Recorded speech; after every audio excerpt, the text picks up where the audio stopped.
Kauno savivaldybės administracija, padedama samdomų advokatų, griežtina sporto rūmų valdymo koncesijos sąlygas. Ir visiškai nesibaiminama, jog verslui neįtin palanki sutartis sumažins norinčių rengti renginius ir prižiūrėti Kauno sporto areną gretas.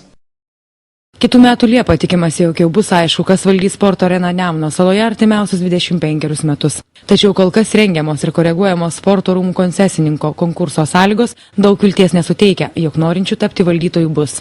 Mat ruošiamame dokumente savivaldybė samdomo advokatų kontora pakoregavo valdymo sutarties nutraukimo punktą bei numatė įsipareigojimų nevykdymo atveju piniginės baudas. Tiesiog sakykime, kad būtų koncesininkas tuo pačiu lygtai ir stimuliuojamas atlikti veiklas, o ne tai, kad, sakykime, aš galėčiau irgi nusinuomoju įmonę su visom priemonėm ir paprasčiausiai toliau, ką darau? Toliau susamdau kažką, tai renginių vedėjus kažkokios, jie ten dirba, o aš tau savo pelną skaičiuoju.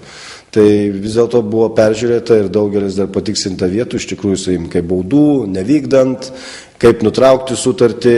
Miesto savivaldybės administracija numačiusi, jog sporto arenos valdytojas per metus privalės surengti apie 70 renginių. Savo lėšomis prižiūrėti arenos estetinį vaizdą. Tačiau prieš tapdamas juo investuoti dar 32 milijonus litų.